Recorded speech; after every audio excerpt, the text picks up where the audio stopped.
Good morning. I'm Beth Kennett, and my husband Bob and our sons Tom and David run Liberty Hill Farm in Rochester, Vermont. We've been here in Rochester since 1979, but Bob and I both come from a farming background. I grew up on the farm in Alfred, Maine that had been in my mother's family since 1641. What's interesting about Alfred is for over 170 years there was also a Shaker community in Alfred that was very close to where our family farm was. When you grew up in North Alfred, you were either a Hall, a Roberts, or a Guile on one side of the mountains, and then there was a valley with Shaker Pond, and on the other side of the valley was the Shaker community. And obviously my family were not Shakers because I'm still here, so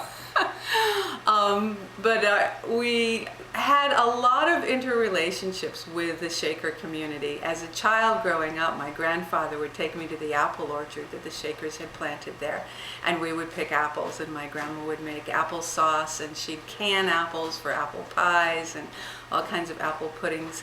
The other thing that we received from the Shakers was the farmhouse that I grew up in had beautiful, beautiful woodwork, and a lot of the furniture of my great-grandmothers and a lot of the woodwork in the house that I grew up in had been designed by the Shakers.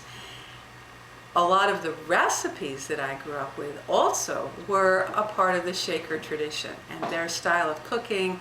The Shaker cooking, the New England cooking, farm cooking, for me was all one and the same. And I didn't realize until I was an adult that a lot of the recipes that I had grown up with were part of the Shaker heritage. I'm going to show you how to make Shaker pudding. Shaker pudding for me is kind of like a cheese souffle. It's a cheese bread pudding. And I grew up with this. It's just a very simple meal. You know, Sunday night supper was always simple because on Sundays, dinner is the noon meal. The farm that I grew up on, Grandma would have breakfast, and then dinner was at noontime, and supper was in the evening.